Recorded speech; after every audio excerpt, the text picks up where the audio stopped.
Muito bem, então, estamos reunidos com os alunos do primeiro ano de Filosofia, com o professor Evandros, e vamos dando continuidade, então, ao nosso estudo sobre como é que a filosofia se relaciona com as áreas do conhecimento. Nas últimas aulas que o professor compartilhou com as turmas, o professor tinha, então, portanto, distribuído, compartilhado as videoaulas sobre a filosofia e a mitologia grega, a filosofia e o senso comum, a filosofia e a religião, e hoje o nosso tema, então, portanto, é filosofia e ciência e arte. Então, nós vamos estar aprofundando como é que a filosofia interage com a área da ciência e com a área da arte.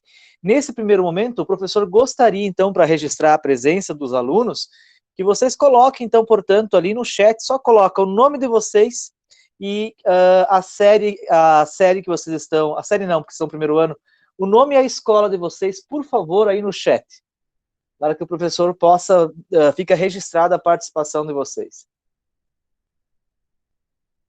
Já vão colocando, então, o nome de vocês e a escola ali no chat, tá ok? Perguntas que vierem surgindo durante o nosso estudo podem ser colocadas no chat, que o professor, no final, já vai estar reportando durante a nossa aula. Vamos lá, então. Lucas Bragagnoli, Jorge Lacerda, Larissa e Samátria, da Casa Familiar Rural, primeiro ano, de Caibi. Vamos colocando o nome, tem mais participantes. Luiz Fabiano Slavieiro, Escola de Educação Básica Dom Pedro II. Eliane Fernanda, Dom Pedro. Jonathan Gabriel Dalmoro, da Dom Pedro. Renato Demarque, da Jorge. Marcelo Henrique, da CFR. Muito bem, vão colocando o nome de vocês aí, quem não colocou, enquanto o professor já inicia a explicação, fica registrado depois esse arquivo da presença de vocês nesta videoaula. Vamos lá, então. Eu vou compartilhar aqui a minha tela, para que nós possamos, então, ir para o nosso texto de hoje. Vocês estão aí, então, agora visualizando o nosso texto, que é Ciência e Arte. Muito bem. Ciência e arte. Assim, alunos, para tornar dinâmica a nossa aula de hoje, como o professor sempre orienta vocês, quem queira fazer uma leitura aqui, ajudar o professor, é importante. O professor valoriza muito esses alunos que ajudam com uma leitura, porque como eu estou espelhando aí na tela de vocês, do celular ou do computador de vocês, o texto, vocês podem, então, estar ajudando aí o professor na leitura. Deixa eu só colocar aqui da forma melhor, na melhor visualização possível. Creio que assim está bom. Então, conforme o professor for lendo e pedir ajuda de vocês, vocês podem estar se colocando à disposição e ler, ajudar aí, é só abrir o microfone e faça então a sua leitura, a sua participação nesta videoaula, ok? É importante, ajuda o professor, torna a nossa aula dinâmica e ao mesmo tempo, então, portanto, o professor vai estar valorizando esses alunos. Ciência e arte, então, filosofia, como é que a filosofia ela dialoga com essas áreas tão diferentes, né? Tão complexas também nesse sentido. Então, colocando o problema no capítulo anterior, no estudo anterior nosso, você estudou as formas de pensamento que oferecem às pessoas diferentes maneiras de compreender e explicar o mundo. A gente viu a mitologia grega, nós vimos sobre como é que a religião explica o mundo, o senso comum, por exemplo. Então, convidando-nos a adotar um determinado conjunto de ideias ou até mesmo organizando-as a fazê-lo, como já aconteceu em certos momentos históricos. Na Idade Média, por exemplo, quem ousasse contestar a autoridade da Igreja Católica poderia ser julgado e, se condenado, punido de diversas formas, inclusive com a morte. Nessa categoria de formas de pensamento se incluem a mitologia, a religião e o senso comum. Aqui vem um fato, questão histórica, para que vocês possam trazer nesse contexto, porque na Idade Média, por exemplo, essa questão da contestação do dogma, a palavra dogma, inclusive o professor explicou para vocês uma videoaula sobre esse assunto, que o dogma é uma palavra, é uma ideia fixa e ela não é contestada. A igreja, então, portanto, tem os seus dogmas, aquilo que nós chamamos de dogmas de fé. Então, dogma é uma ideia que não pode ser contestada. dentro da visão da igreja, obviamente. Por exemplo, a ressurreição de Cristo é um dogma. Um dogma, por exemplo, dentro do cristianismo, a virgindade de Maria também é outro dogma nesse sentido. Então, são questões de fé que não abrem muitos espaços para a questão dos questionamentos. Estão fixos e, portanto, fazem parte de uma doutrina. E o dogma não abre espaço para o diálogo. A filosofia, sim, abre espaço para o diálogo, para a conversa, e assim para juntos buscarmos um consenso nesse sentido. Não que o dogma seja errado. O dogma, sim, tem seu fundamento, tem o seu embasamento, que os tornou, portanto, a ser uma expressão maior de fé nesse sentido. Então, nesse assunto, nesse capítulo, nós vamos estudar a arte e a ciência, que, assim como a filosofia, corresponde às potências do pensamento, segundo os filósofos Gilles Deleuze e Félix Guattari. Inclusive, não sei, vocês estão lembrados, né, nas tecnologias do pensamento em Pierre Levy, que foi uma das nossas primeiras aulas. Muito bem. Ciência e método. Conhecimento, aliás, método e conhecimento. Quem é que pode fazer a leitura para o professor? Só abre ali o áudio, só diz de qual escola e faz a leitura para o professor. Ali em 97, o cantor e compositor Gilberto Gil. Quem é que pode fazer a leitura? De Almeida, Escola de Educação Básica, Dom Pedro II. Vai lá, Raquel, Ciência, obrigado. método e conhecimento. Em 1997, o cantor e compositor Gilbert Gil lançou o álbum Quanta, no qual propõe uma articulação entre arte e ciência. Muitas das canções do CD foram inspiradas em temas científicos.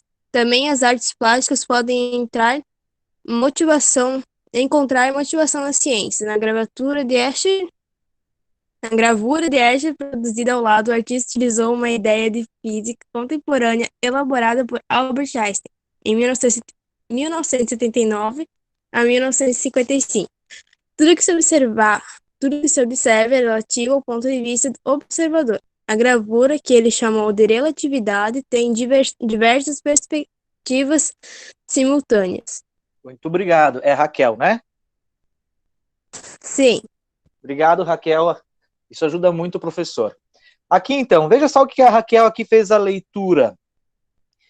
Que também as artes plásticas podem encontrar motivações na ciência.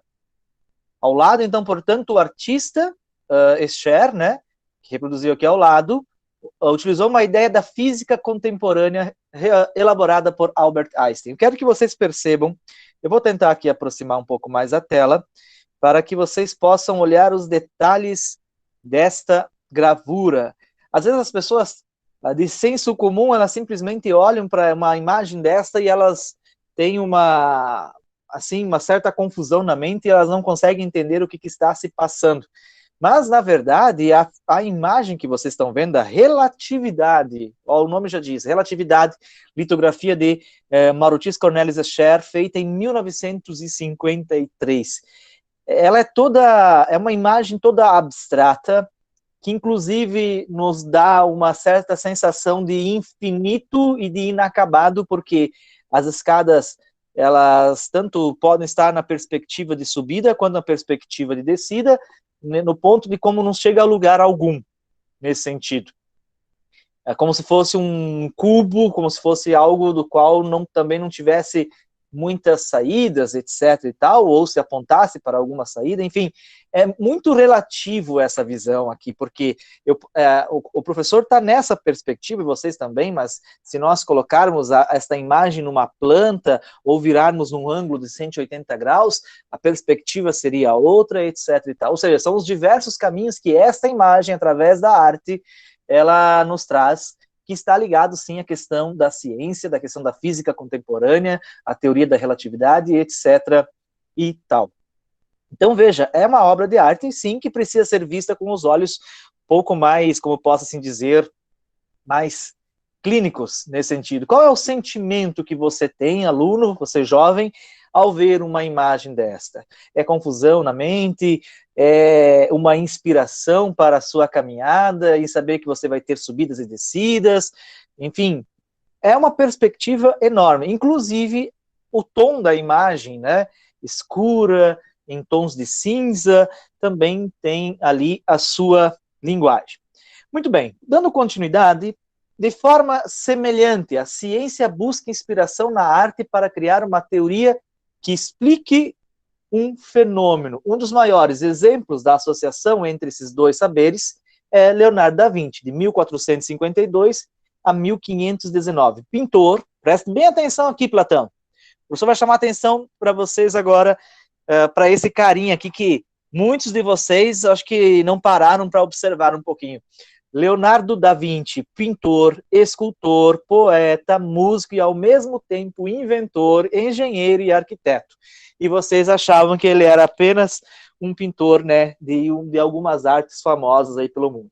Olha o gabarito desse cara. Olha a formação do Da Vinci. É muito mais do que a pintura, é a questão da escultura, poeta, engenheiro, enfim. E aí eu quero que vocês, nesse mesmo sentido, observam aqui a imagem ao lado, estudos de feto humano no útero de Leonardo da Vinci, feitos entre 1510 e 1513. Na época em que Da Vinci fez esses desenhos, essa era a única forma de se registrar o interior do corpo humano, através da arte. Olha a riqueza dos detalhes. Nós estamos falando de 1500. Nós estamos falando.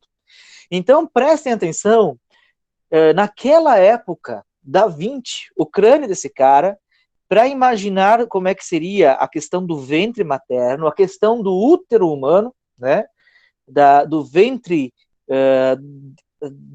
feminino, para abrigar um ser. Olha a riqueza de detalhes que vocês estão vendo na imagem, nos traços. O professor sabe que muitos de vocês são bons artistas no desenho, mas ao mesmo tempo eu tenho certeza que muitos não conseguem chegar a 1% de Da Vinci nessa gravura. E aí a reflexão que o professor faz junto com vocês é o que está acontecendo em termos cultural com a nossa sociedade. Por que de 1500 para cá, de Da Vinci, de Michelangelo para cá, nós não estamos mais percebendo grandes artistas que têm essa capacidade? E olha que hoje, nós estamos em 2020,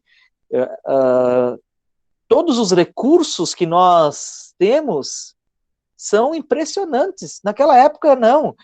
Era a única forma de poder o quê? Como diz aqui o nosso texto, de se registrar o interior do corpo humano, desenhando. Hoje não, hoje tem a ultrassom, hoje tem, enfim, tantos aparelhos que conseguem fazer uma leitura interior, as próprias cirurgias, para quem gosta de medicina. Eu já dizia em outros momentos, todos os nossos ossos são conhecidos, têm nomes. A ciência. Então, portanto, o quanto se cresceu em termos de ciência, o quanto nós avançamos em termos de ciência. A ciência, em curtas palavras, é um baita conhecimento. Que ele é um conhecimento dado através da prática. E esses desenhos de Da Vinci, com certeza, não é tirar da cabeça por tirar da cabeça. Não é uma pura imaginação. Isso aqui foi de observações. Observações, e claro, sim, através dessas observações se fazia deduções nesse sentido. Mas o que eu percebo que hoje, em termos de cultura artística, no sentido aqui do papel do desenho, eu não sei o que está acontecendo. O recurso é muito maior, mas a imaginação parece muito mais curta nesse ponto, nesse sentido. Claro que existe muita coisa boa, mas há muitas pessoas que são limitadas. Eu não sei o porquê. Se pudesse um dia responder para o professor, essa é uma pergunta que eu me faço em termos sobre a cultura, a degradação da cultura, e isso porque o professor trabalha Friedrich Nietzsche, a questão da transvaloração dos valores. Olha essa imagem aqui dos ossos, que eu dizia. Estudo de ossos e músculo do braço e do ombro de Leonardo da Vinci, de cerca de 1510. Olha no que o cara se propôs a estudar. Isso aqui foi uma grande ajuda para o conhecimento do esqueleto humano, da musculatura. Olha o desenho, a perfeição. Ou seja, o cara vai além do que nós imaginamos quem era Da Vinci. ele tinha uma imaginação, uma criatividade, uma aptidão, quase que uma vocação sagrada, o conhecimento deste cara.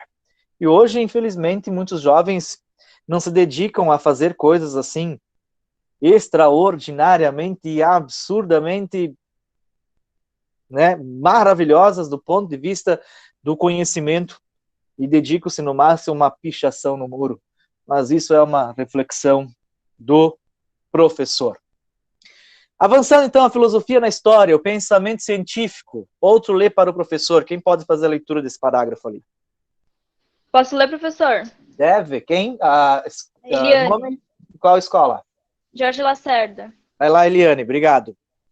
O pensamento científico. A ciência é um tipo de pensamento que investiga os fenômenos da natureza e cria conhecimento sobre ela, por um processo de experimentação. É um conhecimento sistemático e metódico. Sistemático porque é organizado e procura relacionar as várias partes que compõem esse conhecimento, seguindo uma linha de raciocínio coerente. Metódico porque segue um determinado caminho previamente concebido. Um método para produzir esses conhecimentos, utilizando ferramentas adequadas para a obtenção de um resultado. Muito bem. Aguardei que você vai continuar a leitura para o professor logo mais. Veja só, aqui uma coisa importante que o professor tem que trazer para vocês aqui em destaque. Quando nós falamos de ciência, nós estamos falando de um método, de um caminho a seguir. E quando eu falo de ciência, o conhecimento produzido pela ciência, ele é um conhecimento muito aprofundado e pautado através da experiência.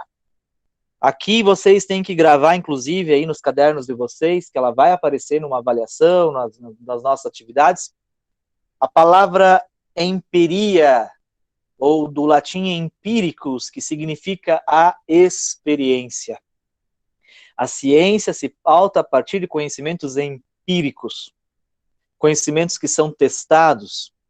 É uma possibilidade, é uma ação, uma atividade, uma experiência praticada sucessivamente, a prática sucessiva para assim gerar uma hipótese. Essa hipótese ela é gerada a partir, então, portanto, de uma observação. Eu vou dar um exemplo para vocês aqui, nós estamos numa aula de filosofia para isso. Deixa eu ver com o que eu poderia fazer. Vamos lá. Eu pego um estojo, né? Pego um estojo e o que eu faço? Jogo para o alto, né? E todas as vezes que eu jogo para o alto, o que ele faz? O estojo volta. Foi através da experiência de atividades como esta, pegando um objeto, levando para cima, ele caindo sucessivamente, que nós chegamos à teoria da gravitação. Que todo objeto tende então, portanto, a buscar o centro dentro de um universo, nesse sentido. Por isso, então, portanto, que nós, em termos de gravitação, nós não caímos para fora da Terra, porque nós buscamos o centro da Terra, não importa o lado que nós estamos. Isso é ciência. Se não fosse a ciência explicar isso aí, nós estávamos aí no tempo dos terraplanistas, aqueles que dizem que a Terra é plana. Surgiu aí o grupo, ultimamente, aí nas redes sociais, com a teoria da Terra plana novamente. São os retardados mentais, ou seja, os caras não têm capacidade de olhar a prática, eles não têm a capacidade de observar o dia a dia a questão do Sol, entende? Então a ciência, ela é pautada numa experimentação, ela é sistemática, ela é metódica, ela não é senso comum. Por isso que o professor ensina a vocês assim, que quando vocês busquem o conhecimento, jovem, busquem o conhecimento, e não simplesmente opinem. Existe uma diferença, nós vamos ver aqui, entre doxa e episteme, entre opinião e conhecimento. Conhecimento de fato. E aí, como ela disse aqui, sistemático, metódico, a ciência, ela tem a sua metodologia, ela é pautada. Eu vou explicar logo mais, eu vou aprofundar sobre a questão das hipóteses, etc. e tal. Continua ali para mim, a ciência de hoje foi criada no século XVII. A ciência de hoje foi criada no século XVII, num período de grandes transformações do conhecimento humano e da própria concepção da realidade. Vários pensadores da época estavam rompendo com a maneira de pensar predominante durante toda a Idade Média, procurando novas formas de produzir conhecimentos. Um dos maiores representantes desse período foi o italiano Galileu Galilei, que se dedicou a diferentes saberes como a astronomia, a matemática e a física. E está aí ele, ó, aqui na página ao lado, à direita do vídeo de vocês, Galilei em pintura de Justus Sustermans, feita em 1663, e que é outro gênio, pensador renascentista italiano, aperfeiçoou o telescópio e realizou observações astronômicas que iam ao encontro da teoria heliocêntrica, segundo a qual a Terra gira em torno do Sol e não o contrário. Existia uma época da visão, inclusive, da igreja, que, claro, a igreja caminha junto com a ciência agora, graças a Deus. Uma hora eu vou explicar para vocês sobre ciência, a questão da fé e da razão. Fides et ratio, fé e razão. Deus nos dá duas asas. Vou explicar agora, vamos lá. Deus nos dá duas asas. Uma asa é a asa da fé, do latim fides, fé. Para que serve a fé? Inclusive o professor brinca, alguns têm fé de mais, outros têm fé de menos, né? Como é que está a tua fé? Você fé de mais, fé de menos? A brincadeira do professor. Apenas para não tornar a aula muito pesada. Fé. Todos nós precisamos de fé. Desde aqueles que creem, aqueles que não creem. Alguns têm fé demais, que eu chamo de extremismo, outros têm fé de menos. Aí cai na depressão da vida, não sabe por que estão aqui. Nesse sentido. Mas fé é uma coisa inerente, ela está no ser humano. É necessário ter fé. Eu tenho fé na vida, tenho fé nas coisas, inclusive tenho fé no transcendente. E eu tenho amigos meus que são ateus e não creem. Né? Por isso que eu vou brigar com eles, mas eles também têm fé, porque eles também acreditam naquilo que eles não acreditam. A vida necessita ter fé, a asa do fides. E aí a outra asa que nós temos é a asa da razão, do latim ratio. Então, portanto, fides et ratio. A fé é crer sem ver. Até nesse ponto eu vou com a fé. Daqui para frente eu vou com a razão. Então são duas asas. Eu diria até mais, são duas irmãs criadas pelo mesmo Criador, chame você de Deus ou não. Mas enfim, o transcendente nos deu a fé para crer sem ver naquilo que nós não podemos, no caso, tocar. E nos deu a razão para entender o mundo. Então, se eu quero alçar voo, eu tenho que usar as duas asas. Eu não posso ficar só andando com a asa da fé. Isso aí, então, se torna uma vida muito, muito simplória, senso comum, só pautado na fé, quando eu não posso só pautar minha vida na razão. Se eu quero alçar voos para a minha vida, bata as duas asas. A águia, por exemplo, já expliquei, mano, não sei se foi para as turmas de vocês. Se vocês estão lembrados, mas não custa lembrar. A águia, por exemplo. A águia, nos meios temporais, que nem os dias de hoje, ela sobe além das nuvens. E ela fica sobrevoando as nuvens até a tempestade se acalmar para ela descer. E quando ela desce, ela tem ponto. Inclusive numa caça. Ela sobe para ela olhar mais distante. Assim é o filósofo. Ele se afasta do problema para olhar num terceiro olhar mais aprofundado. Só que tem pessoas que gostam de alçar voo de galinha. Quem conhece galinha sabe muito bem. É aquele voo baixo, curto, nesse sentido. Mas nós precisamos ser águias para alçar voos maiores. Como fez Galileu Galilei. Naquela época, agora aqui eu me lembrei, porque o professor faz cirurgia filosófica, vou e volto. Naquela época, acreditava-se que o seguinte, né? Segundo a qual a teoria heliocêntrica, a qual a Terra gira em torno do Sol. Naquela época acreditava que o Sol girava, a Terra era o centro do universo, para vocês entenderem. A Terra era o centro do universo e tudo girava em torno da Terra.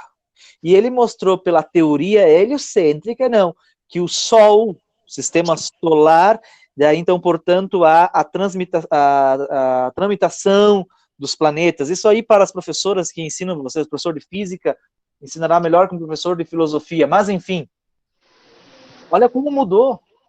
Acreditavam-se, então, portanto, que a Terra era o centro do universo, a Terra era o centro de tudo. Hoje a gente vê que nós, inclusive, o nosso mundo, a nossa galáxia é uma entre milhões. Nós não somos o centro do mundo, nunca. Então, por defender essa teoria heliocêntrica, ou seja, que a Terra gira em torno do Sol, elaborada por Nicolau Copérnico, ele foi acusado de heresia pela Igreja Católica, que o condenou à prisão até o final da vida e incluiu suas obras no Índex de Livros Proibidos. O Index, na verdade, é essa lista, então, portanto, de livros proibidos pela Igreja. Em 1983, a Igreja Católica fez uma revisão do processo contra Galileu e o absolveu das acusações. Né? Entre seus diversos estudos, destaca-se a defesa daquilo que dominou o método empírico, das pesquisas baseadas na experiência e na observação, procedimentos usados pela ciência até hoje. É que nem o tal do Big Bang. Todo mundo fala do Big Bang, a questão da ciência, né? A Igreja, ela volta atrás, ela cresce bastante nesse sentido do pensamento dela. Mas a teoria do Big Bang, por exemplo, alguns exaltam apenas a ciência. Não foi apenas a ciência, a Igreja também. Na verdade, foi um sacerdote que criou a teoria do Big Bang. É só vocês buscarem um pouquinho sobre o Padre Lemaitre e vocês vão entender que ele que criou a teoria do Big Bang, depois ele foi plagiado e um outro ganhou a fama. Muito bem. Pode continuar a leitura? Alguns acontecimentos? Algum outro pode fazer a leitura ou mesmo? Alguns acontecimentos significativos ocorridos a partir do século XVI que proporcionaram essas transformações foram a retomada de valores, ideias, textos e obras da Grécia e Roma dos séculos VIII a.C. e 5 depois de Cristo, buscando-se uma renovação artística e cultural por meio da valorização do ser humano e do pensamento. Ideia aqui, só um minutinho, essa ideia aqui, buscando a valorização do ser humano e do pensamento, nós vamos entrar no humanismo, que é ao invés, nós vamos sair do teocentrismo, onde Deus está no centro das coisas, e passamos a valorizar o homem. E aí, claro, caímos numa problemática que é a questão do homem no centro de tudo. Continua. As grandes navegações que levaram os europeus à expansão de seus territórios, ao estabelecimento de novas rotas comerciais e ao contato com outras civilizações. A reforma protestante, que representou o nascimento de uma nova mentalidade religiosa, em oposição aos valores feudais da Igreja Católica. Muito bem, obrigado. No entanto, o pensamento científico, então, portanto, do século XVII, surgiu de um processo iniciado bem antes. Pense, por exemplo, na teoria da gravidade. Hoje é bastante familiar para a maioria das pessoas a ideia de que os objetos caem ao chão em consequência da lei da gravidade, ou da lei da gravitação universal. Mas para chegar a esse conhecimento foi necessário trilhar um longo caminho. Foi necessário fazer isso aqui, várias vezes, jogando o objeto para cima, observando que todas as vezes ele caía. É isso, na verdade. É todo um processo. Você observa para depois você, de várias observações, você tira hipóteses nesse sentido. Estamos falando de ciência. Na antiguidade grega, Aristóteles já procurava entender e explicar esse fato. O filósofo buscava saber por que qualquer objeto que tenha massa, então, portanto, peso, cai se estiver livre. Aristóteles afirmou que todo corpo físico que tem uma massa busca seu lugar natural no universo. Está aqui, o professor estava buscando essa frase e não lembrava. Aristóteles já dizia, todo objeto que tem corpo, massa, tende a buscar um lugar natural no universo. Segundo ele, todos os objetos são formados pelos elementos básicos: terra, água, ar e fogo para os objetos do mundo terrestre e éter para os corpos celestes. A terra é o elemento mais pesado. A água é mais leve que a terra, o ar é mais leve que a terra e a água, e o fogo é mais leve que todos os outros elementos, inclusive o ar. Assim, o peso, massa de cada corpo depende de sua composição. A Terra, por exemplo, o centro do universo, segundo a teoria aristotélica, é composta principalmente do elemento terra. Assim, conforme seu raciocínio, os corpos pesados têm como lugar natural o centro do universo. Por isso, quando qualquer objeto com peso é retirado do chão, o mais próximo que pode estar no centro do universo e a sua tendência é voltar para lá. Está aqui, então, aquela imagem clássica, né, que subiram, então, portanto, na Torre de Pisa, na Itália, e jogavam os objetos para ver qual que chegava por primeiro, nesse sentido.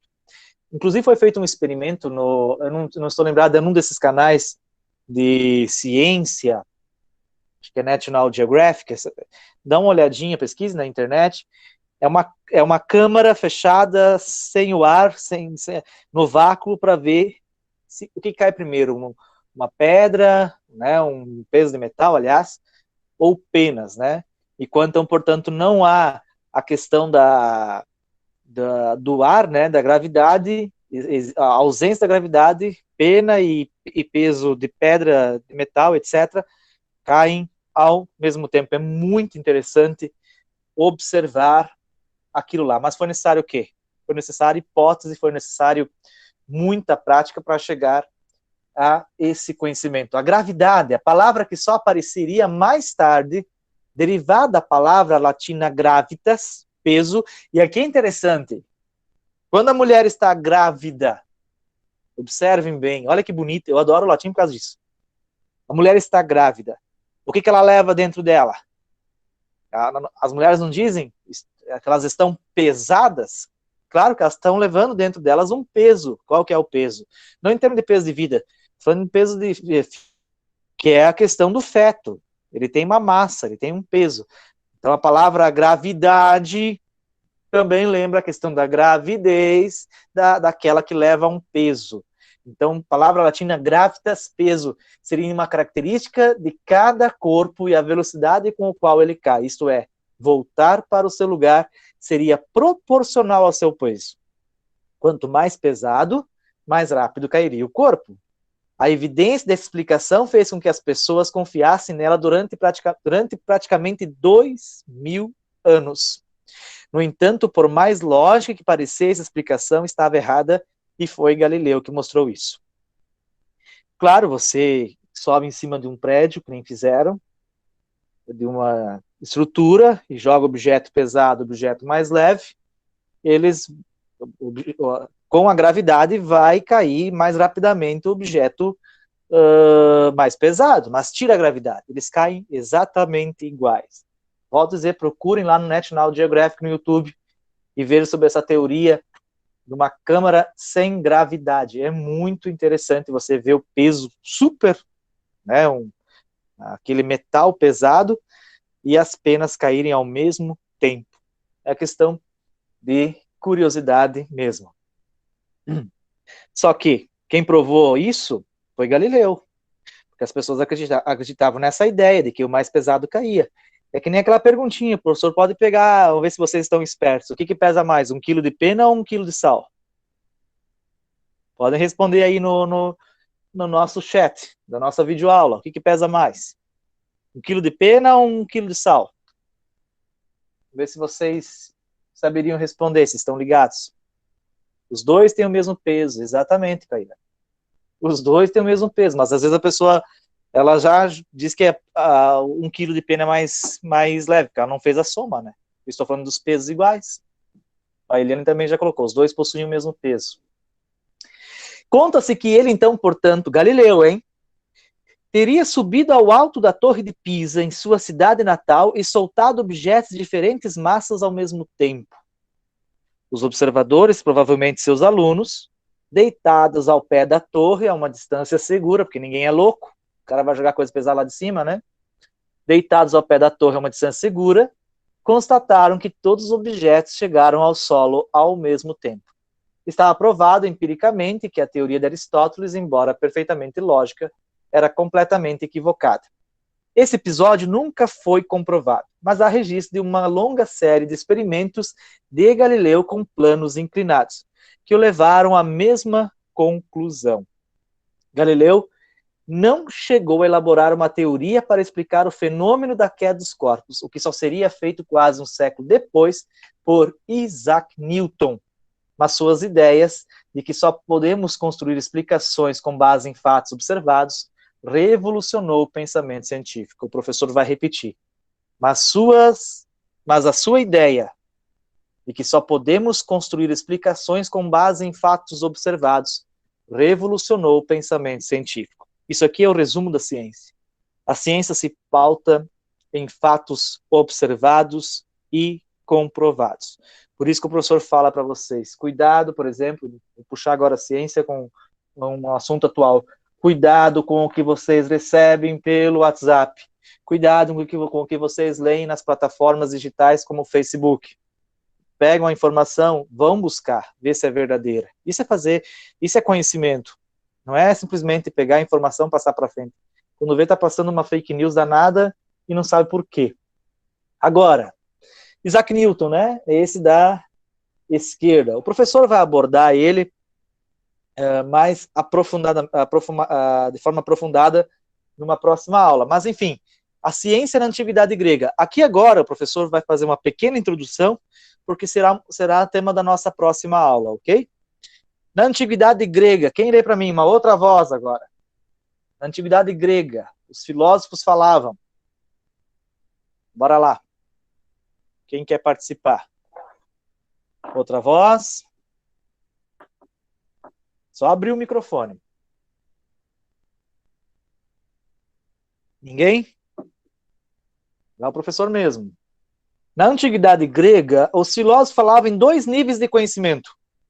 A doxa e a episteme.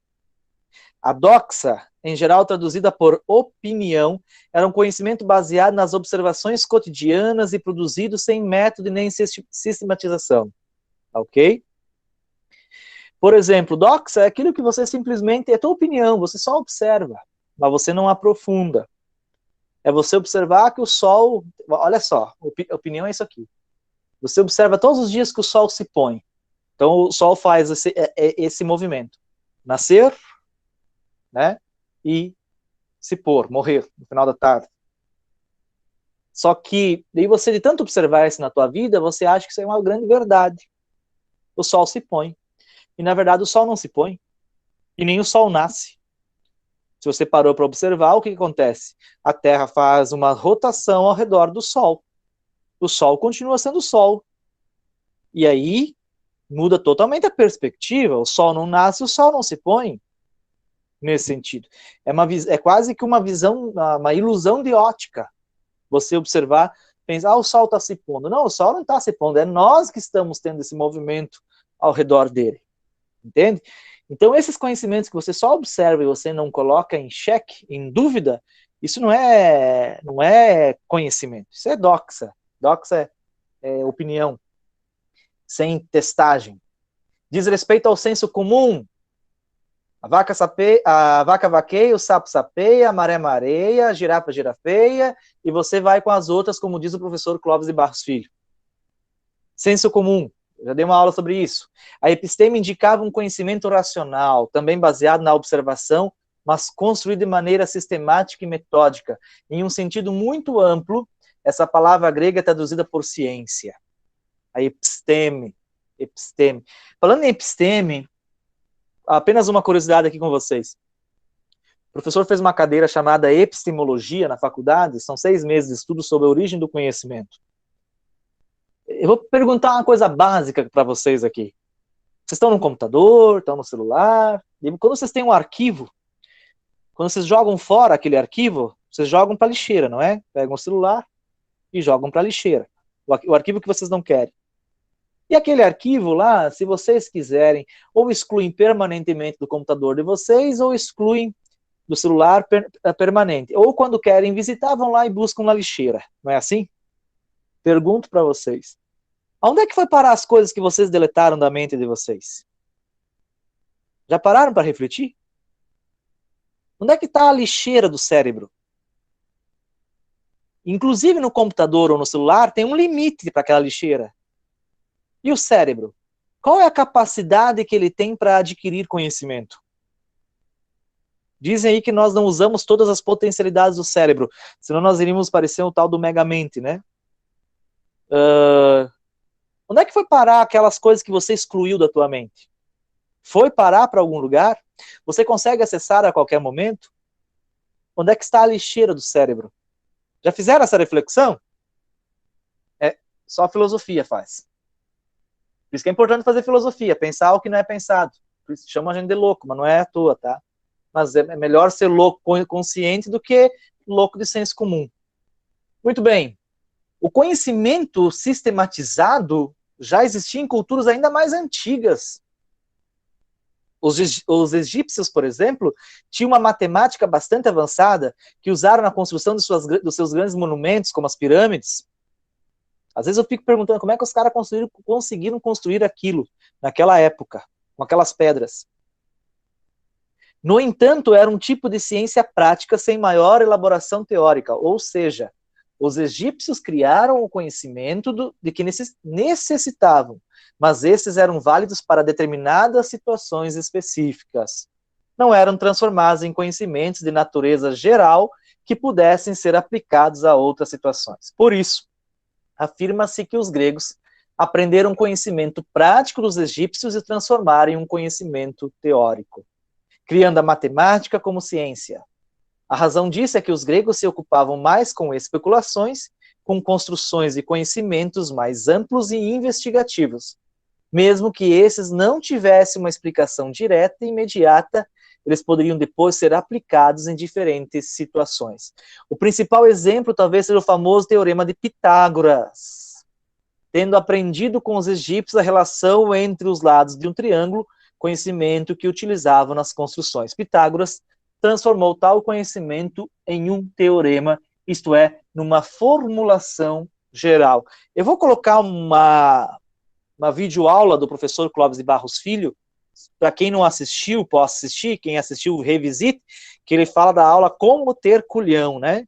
E ele fala da questão do teorema de Pitágoras, saber que Pitágoras criou o teorema. Criou o teorema. A hipotenusa é tanto, o cateto é tanto, e lá começa todas aquelas somatórias, né? Para chegar ao valor da hipotenusa. E tem gurizada hoje em dia que não consegue resolver, entender o que é uma hipotenusa. O cara naquela época criou. Aquele vídeo do professor Clóvis de Barros é de espantar, que realmente há uma necessidade de dar um choque na juventude hoje, em termos de conhecimento. Se a ciência egípcia era prática, a ciência grega era teórica, diz o nosso texto. No entanto, em vez de fazer experimentos, elaborar as teorias com base neles, como acontece na ciência moderna, os gregos observavam os fenômenos e criavam teorias para explicá-los. Se por um lado os egípcios, estou terminando, se por um lado os egípcios estavam mais interessados em resolver problemas práticos, os gregos, por outro lado, estavam mais preocupados em formular explicações gerais, ou seja, em problematizar toda a questão. De acordo com seus interesses, cada um desses povos antigos enfatizou um dos aspectos que na ciência moderna seriam tomados em conjunto, uma explicação geral que pudesse ser aplicada para resolver problemas práticos. Muito bem, em termos de aula, o professor Horário termina aqui, porque na próxima aula nós vamos estar trabalhando a ciência da natureza segundo os gregos. E aqui nós vamos trabalhar com esses caras chamados Tales de Mileto, a questão, por exemplo, da arqué, o princípio de tudo. Um diz que a origem de tudo é a água, outro fala que não, que vai ser o fogo, outro já diz que não é nem água e nem fogo, é a terra. Enfim, o professor vai abordar com vocês os filósofos pré-socráticos. Tem muita história interessante para o professor contar para vocês, ok? Pergunto agora, eu vou agora encerrar a gravação, mas vou abrir o espaço então para as perguntas, e assim, encerrando a gravação, vocês alunos vão ficar mais à vontade até para fazer as perguntas de vocês, ok?